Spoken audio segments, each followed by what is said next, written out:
جن کے دلوں میں یہ کلمہ طیبہ جو ہے یہ راسخ ہو چکا تھا، ایک مثل درخت کے، ہاں جی، اور اس کی ٹہنیاں بھی مضبوط تھیں، ان کی جڑیں بھی ان کے دل میں پیوست ہو چکی تھیں، انہوں نے بڑی بڑی تکلیفوں کا سامنا کیا ہے، لیکن اس کلمے کے ساتھ بے وفائی نہیں کی ہے۔ آج جو ہے لوگوں کا دل جو ہے وہ کلمہ طیبہ کی محبت سے خالی ہو چکا ہے۔ یہی وجہ ہے کہ چھوٹی چھوٹی بات پر یہ لوگ جو ہیں یہ کلمہ چھوڑنے پر تیار ہو جاتے ہیں۔ حق جو ہے نا، کلمہ طیبہ جو ہے یہ محنت مانگتا ہے، یہ محنت بھی مانگتا ہے، مشقت بھی مانگتا ہے، یہ گھر سے دوری بھی مانگتا ہے، یہ قربانی بھی مانگتا ہے۔ یہ کلمہ ہی تو ہے جو ہمیں آج غزہ میں بلا رہا ہے۔ میرے جہاں سے مدرسہ گیا وہاں سے دین بھی گیا، یہ پکی بات ہے۔ مدرسہ ہے تو دین ہے بھائی۔ کلمہ طیبہ والا جو درخت ہے نا، اس کا جو پھل ہوتا ہے ہمیشہ وہ بھی خوشبودار ہوتا ہے، تو کبھی مجد الف ثانی کی صورت میں ہوتا ہے، کبھی احمد بن حنبل کی صورت میں ہوتا ہے، کبھی ابو حنیفہ کی صورت میں ہوتا ہے۔ تو آج کل کسی نے اس کا پھل دیکھنا ہو اصلی صورت کے اندر تو وہ غزہ میں دیکھ سکتا ہے۔ سیب آتا ہے، لوگوں کو اکثر وسوسے سے آتے ہیں، یہ دماغ کی کمزوری کی وجہ سے آتے ہیں۔ مردوں کی بنسبت یہ جنات جادو جو ہے یہ عورتوں پر ہوتا ہے۔ حضور فرماتے ہیں کہ شیاطین جو ہیں وہ اس دوپہر کا سونا ان کو نصیب نہیں ہوتا، کیونکہ وہ شیطان ہے نا۔ سورہ ابراہیم آیت نمبر 25۔ اعوذ باللہ من الشیطان الرجیم، بسم اللہ الرحمن الرحیم۔ تؤتی اکلہا کل حین بإذن ربها ويضرب الله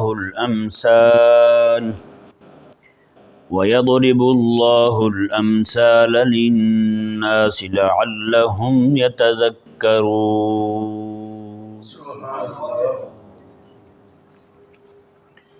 جیسا کہ پچھلی آیت مبارکہ میں اللہ تبارک و تعالی نے کلمہ طیبہ کو شجرہ طیبہ کے ساتھ تشبیہ دی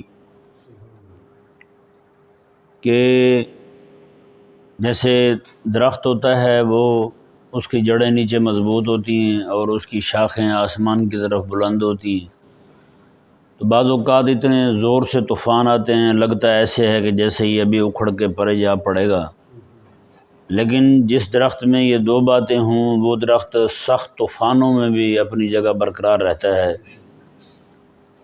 بالکل اسی طرح کلمہ طیبہ والا جو درخت ہے، اس درخت کو جڑ سے اکھیڑنے کے لیے بہت سارے طوفان، بہت ساری آندھیاں آئیں۔ جیسے کلمہ طیبہ جو ہے یہ یعنی اس دنیا میں آیا کریم آقا علیہ السلام کے زمانہ مبارکہ میں، پہلے تو ویسے پہلے بھی پڑھا جاتا تھا۔ آقا علیہ السلام نے جب اس کا اعلان فرمایا تو اسی وقت سے سخت ترین طوفانی آندھیاں اس کے خلاف کھڑی ہو گئیں جی۔ اور جن کے دلوں میں یہ کلمے والا درخت جو ہے یہ راسخ ہو چکا تھا، وہ پھر وہاں سے اکھڑا نہیں ہے، چاہے جو بھی ہو گیا ہے۔ حضرت سیدنا بلال رضی اللہ تعالیٰ عنہ کو دیکھیں، ہاں جی، تپتی ریت پر لٹا کر پتھر آپ کے سینے پر رکھ دیا جاتا، پھر آپ کو کہا جاتا کہ کلمہ چھوڑ دو، آپ کی زبان اقدس سے احد احد کی صدائی بلند ہوتی، ہاں جی۔ حضرت سیدنا ابو بکر صدیق رضی اللہ تعالی عنہ کو آپ دیکھ لیں، کس قدر تکلیفیں، کس قدر اذیتیں آپ نے اٹھائیں اسی راہ میں، اسی کلمے کی خاطر جی، اسی کلمے کی خاطر۔ حضرت سیدنا ابو بکر صدیق رضی اللہ تعالی عنہ کو اہل مکہ نے مطاف کے اندر جہاں طواف کرتے ہیں حاجی، ہمیں تو یاد ہی نہیں پڑتا وہاں جا کے، وہاں پہ اتنا مارا کہ آپ کے چہرہ اقدس جو ہے وہ پورا خون سے آلود ہو گیا، اور آپ وہیں پہ بے ہوش ہو کر زمین پر گر پڑے جی۔ آپ کے خاندان کے لوگ جو ہیں آپ کو اٹھا کر کے لے گئے، جب گھر گئے تو کریم آقا علیہ السلام کے جو ہے نا وہ سچی غلامی کا توق جنہوں نے گلے میں پہنا ہوا تھا، جیسے آنکھ کھلی فوراً یہی پوچھا کہ آقا علیہ السلام کا کیا حال ہے جی۔ تو اس طرح کر کے ایک صحابی آقا علیہ السلام کے جنہوں نے اس کلمہ طیبہ کے لیے، جن کے دلوں میں یہ کلمہ طیبہ جو ہے یہ راسخ ہو چکا تھا، ایک مثل درخت کے، ہاں جی، اور اس کی ٹہنیاں بھی مضبوط تھیں، ان کی جڑیں بھی ان کے دل میں پیوست ہو چکی تھیں، انہوں نے بڑی بڑی تکلیفوں کا سامنا کیا ہے، لیکن اس کلمے کے ساتھ بے وفائی نہیں کی ہے۔ آج جو ہے لوگوں کا دل جو ہے وہ کلمہ طیبہ کی محبت سے خالی ہو چکا ہے۔ یہی وجہ ہے کہ چھوٹی چھوٹی بات پر یہ لوگ جو ہیں یہ کلمہ چھوڑنے پر تیار ہو جاتے ہیں، ایمان چھوڑنے پر تیار ہو جاتے ہیں۔ ان کو کوئی یہ کہہ دے کہ تجھے انگلینڈ کا ویزا دیتے ہیں تو کلمہ چھوڑ دے، کہتے ہیں بالکل میں تیار ہوں۔ ان کو کہہ دے کہ قادیانی بن جا، تجھے جناب نیشنلٹی دیتے ہیں فلاں یورپی ملک کی، تو یہ تیار ہو جاتے ہیں۔ تو مطلب یہ ہے کہ کلمہ طیبہ نے ان کے دلوں میں رسوخ نہیں کیا، یعنی راسخ نہیں ہوا کلمہ طیبہ جو ہے۔ جس طرح مثال دی ہے رب تبارک و تعالیٰ نے، جس طرح ہمارے اہل حق نے قربانیاں دی ہیں، اسلاف نے قربانیاں دی ہیں اس کلمہ طیبہ کی خاطر،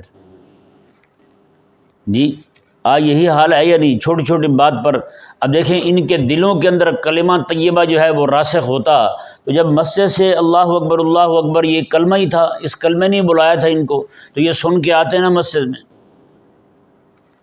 نہیں سمجھ آیا مسئلہ؟ یعنی یہ مسجد کی طرف سے جو اعلان ہوتا ہے نا اللہ اکبر کا، یہ اعلان ہوتا ہے جس بندے کے دل کے اندر درخت ہے نا کلمہ طیبہ والا، یہ اعلان ہوتا ہے کہ موسم بہار آ گیا ہے، آؤ تم بھی اپنے جو دل کی تمہاری جو کھیتی ہے، تمہارے دل میں جو کلمہ طیبہ والا درخت ہے، اس کے لیے تم بھی چار جو ہے نا وہ چھینٹے رحمت کے تم بھی لے لو اپنے دل پر۔ لیکن چونکہ ان کے دل جو ہیں وہ کمزور ہو چکے ہیں، جیسے دیکھیں ان کو بھوک ہے، ابھی 8 بجے کے سارے اٹھ کے بھاگ رہے ہوں گے، جا رہے ہوں گے نہیں جا رہے ہوں گے، بھوک ہے نا، پیٹ جو ہے نا اندر سے نعرے لگاتا ہے اور جلدی چل بغیر کسی الارم کے، بغیر کسی موبائل پہ الارم لگانے کے سویرے 8 بجے وہ روانہ ہو رہے ہوں گے، دفتر پہنچ رہے ہوں گے، سارے اپنے وقت پہ پہنچیں گے۔ لیکن یہ جی سرے مسجد بھی کھولی گئی، دروازہ بھی کھولا گیا، اذان بھی پڑھی گئی، اس کے باوجود لوگ نہیں اٹھے۔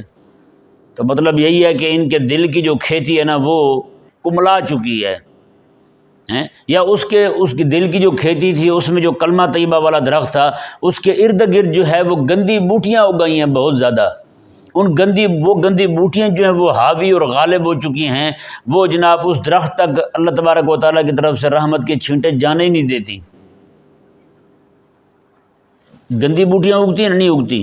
آپ دیکھیں نا جو بندے لوگ کسان ہیں ان کو پتہ ہے، مثال کے طور پر کپاس کاشت کریں گے، کوئی بھی شاید کماد کاشت کریں گے، تو اس کے بعد جو ہے نا وہ کئی ساری گندی بوٹیاں ایسے اگائیں گی، مفت میں اگائیں گی، اس کی اللہ تبارک و تعالیٰ کی طرف سے یا اس بندے کی طرف سے کوئی ایسی نہیں ہوگی کہ جناب ان چیزوں کو اگایا جائے، یعنی بندے کی طرف سے ایسی بات نہیں ہوگی، کسان نہیں چاہتا کہ یہ بھی اگیں، لیکن وہ اگاتی ہیں۔ جیسے نیکی کے پھیلاؤ کے لیے اللہ تبارک و تعالیٰ جو ہے انبیاء کرام کو بھیجتا ہے، کتابوں کو بھیجتا ہے، پھر اللہ تبارک و تعالیٰ اپنے نیک بندوں کو کھڑا کرتا ہے۔ بتائیں گناہ کے پھیلاؤ کے لیے کیا ہوتا ہے؟ کچھ بھی نہیں ہوتا، ایسے ہی گناہ پھیلتا جاتا ہے، ایک دوسرے کو دیکھ کے جناب تبلیغ ہوتی جاتی ہے گناہ کی۔ رات کو ایک فلم دیکھی، سویرے کو جناب 18 لاکھ بندے اسی طرح کے جناب فیشن بنا کے پھرتے ہیں، ہے یا نہیں ایسا؟ لیکن کلمہ حق جو ہے اس کے لیے بڑی محنت کرنی پڑتی ہے بھائی۔ کسان جو ہے وہ کماد کو، کپاس کو محنت کے ساتھ بیج خریدے گا، اس کے لیے زمین تیار کرے گا، سارا کچھ کرے گا، لیکن جس چیز کے لیے وہ محنت کر رہا ہے وہ بھی نیچے کھڑا ہے، گندی بوٹیاں اس سے بھی اوپر چلے گی۔ یہی ہے بھائی کلمہ حق جو ہے نا، کلمہ طیبہ جو ہے یہ محنت مانگتا ہے، یہ محنت بھی مانگتا ہے، مشقت بھی مانگتا ہے، یہ گھر سے دوری بھی مانگتا ہے، یہ قربانی بھی مانگتا ہے۔ ہم قربانی دے رہے ہیں، ابھی مہینہ پچھلا گزرا قربانی والا، جانور ذبح کیے نہیں کیے؟ کس لیے کیے ہیں؟ اسی کلمے کا تقاضا تھا نا۔ حج کرنے کے لیے گئے ہیں، وہاں پہ کتنے دنوں تک وہ بیچارے بغیر سلے ہوئے کپڑوں کے گزارے، انہوں نے 2 چادریں سفید باندھ کے پھرتے ہیں جناب، کندھا ننگا کر لے جناب، پھرتے ہیں جناب، قربانی وہاں کر رہے ہیں، شیطان کو کنکر مار رہے ہیں، سارا کچھ۔ یہ کس کا تقاضا؟ کلمے کا تقاضا نا۔ تو جب یہ والے تقاضے ہم کلمے کے پورے کر رہے ہیں تو باقی تقاضے جو ہیں وہ کب پورے کریں گے؟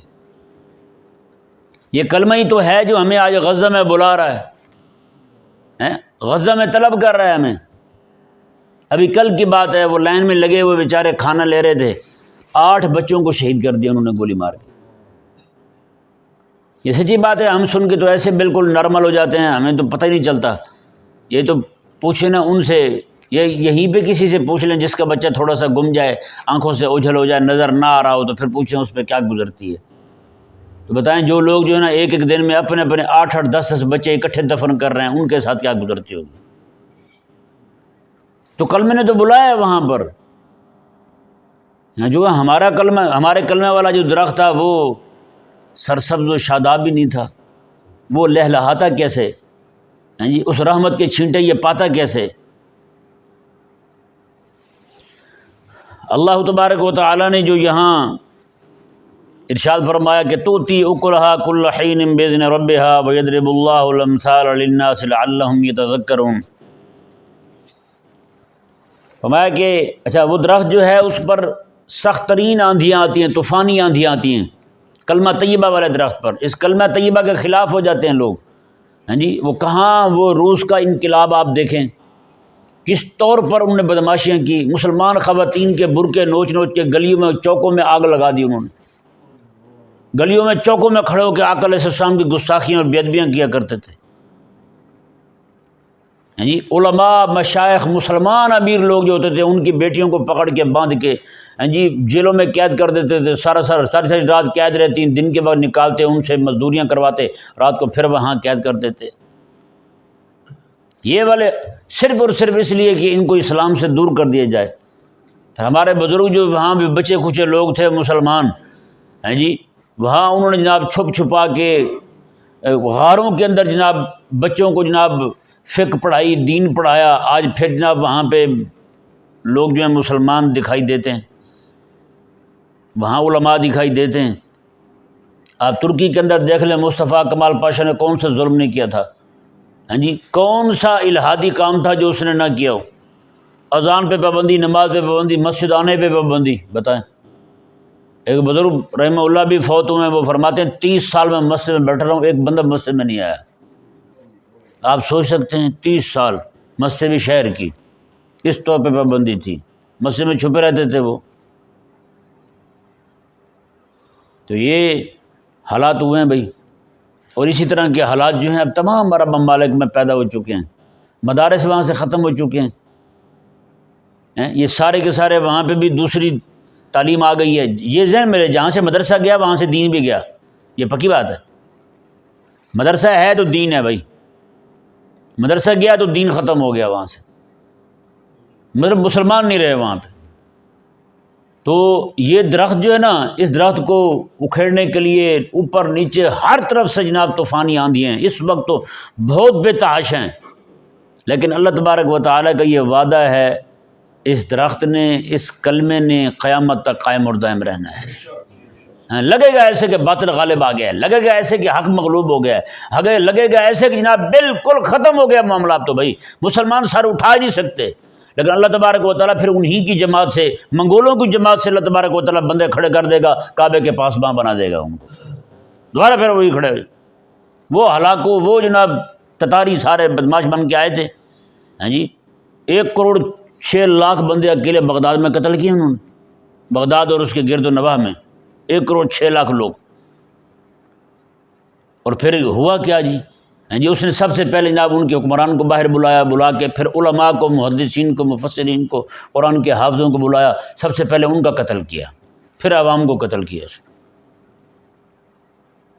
اس طور پہ جناب لوگ قتل ہوئے ہیں۔ انہوں نے یہی کہا کہ بغداد میں اب تو کوئی اسلام کا نام لینے والا نہیں رہے گا۔ تو بتائیں پھر دوبارہ بغداد میں مسلمان آئے یا نہیں آئے ہیں؟ اللہ تبارک و تعالیٰ نے پھر اسی کے ہلاکوں کی، وہ چنگیز جو تھا اسی کی اولاد میں سے ایک بندہ کھڑا کیا جی پھر انہوں نے آ کے یہاں پہ یہ پاکستان میں، یہ ہندوستان میں، یہ سارا اکٹھے تھا، یہیں پہ آ کے انہوں نے حکومت کی، پھر مسلمانوں کی حکومت لائے، پھر وہ 4 دانگ عالم جن جن علاقوں کو انہوں نے کفر کے لیے فتح کیا تھا، انہی علاقوں کو انہوں نے اسلام کے لیے بدل دیا۔ تو یہ تو نہیں ہو سکتا کہ جناب بالکل اسلام کا خاتمہ کر دی جائے، یہ تو اللہ تبارک و تعالیٰ کا وعدہ ہے۔ ابھی ڈونلڈ ٹرمپ اور نیتن یاہو جو ہیں، یہ ان بدماشوں کی یہی سوچ فکر ہے، یہ بھی یہی چاہ رہے ہیں کہ بالکل صفایا کر دی جائے ان کا، لیکن نہیں، اللہ تبارک و تعالیٰ کا وعدہ ہے۔ اللہ تعالیٰ نے جس چیز کے ساتھ اس کو مثال دی ہے نا جی، وہ بہت زبردست ہے، اس پہ موسم خزاں جو ہے وہ اثر کرتا ہی نہیں ہے اس درخت پر۔ کھجور کے درخت پر موسم خزاں آتا ہے؟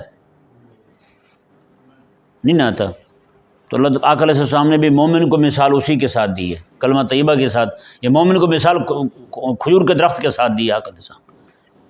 جیسے ہی ان باقی درختوں پر موسم خزاں آ جاتا ہے، پتے گر جاتے ہیں، سارا کھجور جاتا ہے، کھجور کا درخت وہیں کھڑا رہتا ہے، اور اس کا پھل بھی لذیذ، مزیدار بھی، خوش ذائقہ بھی، سارا کچھ۔ اور یہی حال جو ہے وہ کلمہ طیبہ کا ہے۔ کلمہ طیبہ والا جو درخت ہے نا، اس کا جو پھل ہوتا ہے ہمیشہ وہ بھی خوشبودار ہوتا ہے، تو کبھی مجدد ثانی کی صورت میں ہوتا ہے، کبھی احمد بن حنبل کی صورت میں ہوتا ہے، کبھی ابو حنیفہ کی صورت میں ہوتا ہے، اور اس کی خوشبو اور مہک جو ہے وہ چہار دانگ عالم پھیلتی ہے، اور وہ خوش ذائقہ اتنا ہوتا ہے کہ لوگ جو ان کے پاس آ کر بیٹھ جاتے ہیں ان کا وہاں سے اٹھنے کو دل نہیں کرتا۔ اللہ تبارک و تعالیٰ نے ارشاد فرمایا جی، فرمایا کہ توتی اکلہا کل حین باذن ربہا، فرمایا کہ وہ ہر دور میں ہر وقت وہ پھل دیتا رہتا ہے باذن ربہا، اپنے رب کے حکم کے ساتھ۔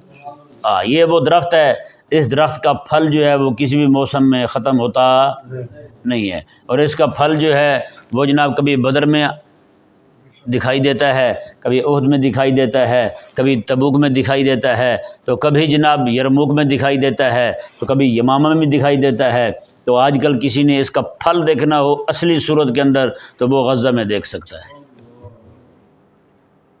اہل غزہ کو دیکھ سکتا ہے، کس طور پر وہ لوگ جو ہیں وہ قربانیاں دے رہے ہیں اور کلمہ طیبہ کے لیے کھڑے ہوئے ہیں۔ اللہ اکبر۔ اللہ تبارک و تعالیٰ نے ارشاد فرمایا وَيَضْرِبُ اللَّهُ الْأَمْثَالَ لِلنَّاسِ لَعَلَّهُمْ يَتَذَكَّرُونَ، اور اللہ تبارک و تعالیٰ جو ہے وہ لوگوں کے لیے مثالیں بیان فرماتا ہے، لَعَلَّهُمْ يَتَذَكَّرُونَ، تاکہ یہ لوگ سمجھ جائیں، تاکہ یہ لوگ نصیحت پکڑیں، تاکہ یہ لوگ نصیحت پکڑیں۔ دیکھیں، ایک غیر مجسم شے کو مجسم چیز کے ساتھ مثال دے کر کے چیز کو ایک دم واضح کر دیا۔ کلمہ طیبہ جو ہے یہ مجسم تو نہیں ہے نا، اس کا جسم ہے، لیکن مثال جو دی ہے وہ ایک درخت کے ساتھ دیا، درخت کا جسم ہوتا ہے، درخت کا کیا ہوتا ہے؟ جسم ہوتا ہے۔ جب کسی غیر مجسم شے کو مثال کے طور پر، یعنی اس کی مثال جو ہے وہ مجسم چیز کے ساتھ دے دی جائے تو ایک دم جو ہے وہ شے سمجھ آ جاتی ہے۔ یہ مثال کے طور پر کوئی بندہ کسی کو سمجھانا چاہے دماغ کیسے ہوتا ہے، جی اس کی شکل کیسی ہوتی ہے، حید کیسی ہوتی ہے، اخروٹ کا کہے گا فوراً اس کو سمجھ آ جائے گا، ویسے اس کو سمجھاتا رہے گا کبھی بھی نہیں پتہ چلے گا۔ اس کو کہے جی جیسے زمین میں ہل چلائے ہوتے ہیں، فلانے ہوتے ہیں، باقی جتنی مرضی مثالیں دیتا رہے، وہ مثال جو اقرب ترین ہو وہ جب مثال دی جائے گی فوراً اس کے دماغ میں بیٹھ جائے گی۔ جی اس کی وہ والی حید جو ہے نا اخروٹ کی، یہ والی حید جو ہے یہ ہے ہی اسی لیے کہ یہ دماغ کو طاقت دینے والا ہے، دماغ کو طاقت دینے والا ہے۔ ہم ان چیزوں سے اصل میں دور ہو گئے ہیں، ہم جو نا وہ کھانے لگ گئے ہیں برگر پیزے شاورمے، تو پھر مزاج بھی ویسے ہی بننا۔ اب پتہ ہے یہ جو آسیب آتا ہے لوگوں کو اکثر وسوسے آتے ہیں، یہ دماغ کی کمزوری کی وجہ سے آتے ہیں۔ جو بندہ زیادہ کمزور ہوگا اسی پر ان چیزوں کا اثر ہوگا۔ تو بزرگ پتہ کیا فرماتے ہیں؟ کہتے ہیں سیب کھاؤ اسیب بھگاؤ۔ سیب کھانے سے طاقت آئے گی نا، جب طاقت آئے گی تو دماغ میں وسوسے نہیں آئیں گے، جب وسوسے نہیں آئیں گے تو بندہ جو ہے وہ طاقتور رہے گا۔ اور یہ چیز آپ کو پتہ ہے، اچھا مردوں کی بنسبت یہ جنات جادو جو ہے یہ عورتوں پر ہوتا ہے، یہ جنات کا معاملہ مردوں کی بنسبت کس سے زیادہ ہوتا ہے؟ عورتوں پر ہوتا ہے، کیونکہ وہ کمزور ہیں، وہ کمزور ہیں اس لیے ان کو یہ معاملات زیادہ ہوتے ہیں۔ اور مردوں میں بھی جو بندہ زیادہ کمزور ہوگا اس کے ساتھ یہ معاملہ زیادہ ہوگا۔ جیسے ویسے وسوسے آئیں گے ویسے ویسے شیاطین جو ہیں وہ گھر کرتے جائیں گے، وہاں پر شیاطین جو ہیں وہ حملہ کریں گے اس پر اور اس کو بالکل بیکار کر کے رکھ دیں گے۔ تو اس لیے یہ چیزیں جو ہیں ان پر ذرا زیادہ زور دینے کی ضرورت ہے۔ بادام کی شکل پتہ کس کی ہوتی ہے؟ آنکھ کی طرح ہوتی ہے۔ بادام کھائیں آنکھیں مضبوط رہیں گی، آنکھوں میں کمزوری نہیں آئے گی، لیکن ہمارے منہ کو لگتی نہیں ہیں، زبردستی نہ وہ اماں کھلاتی تھی تو وہ کھا لیتے تھے، رات کو بھگو کے رکھتی ہیں، سویرے سویرے اس کو شہد میں غسل دیتی ہیں پھر کھلا دیتی تھی، میٹھا لگتا تھا بچے کھا جاتے تھے۔ آج کل تو خود دانا ہو گئے ہیں، کچھ بھی اچھا نہیں لگتا بچوں کو۔ تو اس لیے یہ چیزیں جو ہیں انسان، سچی بات ہے، مومن بندہ جو ہے نا، آقا علیہ السلام نے فرمایا کہ قوی مومن، طاقتور مومن جو ہے نا یہ کمزور مومن سے افضل ہے، کمزور مومن سے افضل ہے۔ جب کمزوری ہوگی بندہ خود ہی یعنی کام نہیں کر پائے گا دین متین کا، فرائض ہی ادا نہیں کر پائے گا، تو بتائیں پھر کیا حاصل ہوگا اس کو؟ نہیں، ہمارے بزرگوں نے لکھا ہے کہ بلکہ علامہ شامی رحمہ اللہ نے فتاوی شامی میں لکھا ہے باتیں کہ وہ کھانا کھانا نا اتنا جس کے ساتھ بندے کی کمر سیدھی ہو جائے، یہ ضروری ہے، اس پر ترک کرے گا گناہ گار ہوگا۔ اور اسی طرح کر کے اگر زیادہ کھاتا ہے کہ پیٹ میں گڑ گڑ ہونی شروع ہو جائے، بھاگے پھکی ڈھونڈے، ادھر ادھر جائے، وہ جی دیں جی کچھ دیں تو مجھے تو کچھ دیں، طبیعت خراب ہو رہی، فرماتے ہیں کہ اتنا زیادہ کھانا کھانا کہ طبیعت ہی خراب ہو جائے بندے کی، یہ گناہ ہے۔ کھانا حلال تھا، کھانا کیا تھا؟ حلال تھا، لیکن اتنا کھانا کہ طبیعت خراب ہو جائے، اللہ تعالیٰ کے فرائض ادا کرنے کا نہ رہے، تو کہتے ہیں پھر یہ کھانا بھی گناہ ہے اس کے لیے۔ اسی طرح نیند کا معاملہ ہے، ہم لوگ نیند پوری نہیں کرتے، نیند پوری نہ کرنے کی وجہ سے اب بتائیں کتنے سارے فرائض رہ جاتے ہیں۔ اب ہر بندہ جو ہے اس پر، عام بندہ جو دماغی کام نہیں کرتا اس کے لیے بھی 6 گھنٹے سونا ضروری ہے۔ جو بندہ دماغی کام کرتا ہے علماء فرماتے ہیں اس کے لیے 8 گھنٹے سونا ضروری ہے، جس کا کام دماغ کا ہے 8 گھنٹے لازمی سوئے۔ جی اکل دوپہر کا سونا جو ہے نا وہ کبھی بھی نہ چھوڑے بندہ، بے شک ٹائم نہ ملے سونے کا، اتنا وقت نہ ہو اس کے پاس سونے کا، بے شک لیٹ جائے، ایسے لیٹے اور 5 منٹ بعد وہ کھڑا ہو جائے، ہاں جی وہ سنت پر عمل ہو جائے گا اس کا۔ یعنی میں نے تو مولا کوشش کی تھی، میں تو لیٹا تھا تیرے حبیب علیہ السلام، آقا علیہ السلام پتہ کیا فرماتے ہیں دوپہر کے سونے کے حوالے سے؟ یہ حدیث پاک آج پلے باندھ لیں۔ آقا علیہ السلام نے کیلو، دوپہر کو کھانا کھانے کے بعد آرام کیا کرو، فإن الشیطان لا تقیلو فإن الشیاطین لا تقیلو، حضور فرماتے ہیں کہ شیاطین جو ہیں وہ اس دوپہر کا سونا ان کو نصیب نہیں ہوتا، کیونکہ وہ شیطان ہے نا۔ اچھا مزے کی بات ہے وہ سوتے کیوں نہیں؟ ان کی مصروفیت ہوتی ہے، ان لوگوں کا دماغ خراب کرنا ہوتا ہے، لوگوں کے دلوں میں وسوسے ڈالنے ہوتے ہیں، مصروفیت ہوتی ہے نا، تو وہ دوپہر کا سونا ان کو نصیب نہیں ہوتا۔ بے شک آپ کھانا کھائیں ایسے لیٹ جائیں تھوڑا سا 5 منٹ۔ حضرت مجدل فسانی رضی اللہ تعالیٰ عنہ ارشاد فرماتے تھے، آپ فرماتے تھے کہ رات ساری کھڑے ہو کے عبادت کرنا، باتیں اس سے بھی زیادہ فضیلت والا عمل یہ ہے کہ میں دن کے وقت دوپہر کو کھانا کھاؤں اور حضور کی سنت پر عمل کرتے ہوئے تھوڑا سا سو جاؤں گا۔ سمجھ آ گیا نا؟ ہاں دوپہر کو تھوڑا سا سو جاؤں، باتیں یہ میرے لیے جو ہے نا یہ فضیلت والا عمل ہے۔ وہ میں نے جیسے آپ کو طریقہ بتایا ہے اس کے لیے جو ہے نا آپ بے شک 5 منٹ لمبے ہو جائیں، لیٹ جائیں کھانا کھانے کے بعد، یہی کافی ہے۔ تو کمزوری جو ہے نا یہ بندہ قریب نہ آنے دے۔ اللہ تبارک و تعالیٰ نے ان چیزوں کی مثال جن چیزوں کے ساتھ دی ہے نا، سبحان اللہ، وہ مثال دینے کا مقصد یہی ہے، ان چیزوں کو ان چیزوں کے مشابہ پیدا کرنے کا مقصد یہی ہے کہ یہ لوگ خود سمجھ جائیں کون سی شے جو ہے ہمارے لیے نفع مند ہے، کون سی شے ہماری صحت کے لیے فائدہ مند ہے۔ اللہ تبارک و تعالی ہمیں سمجھنے کی توفیق عطا فرمائے۔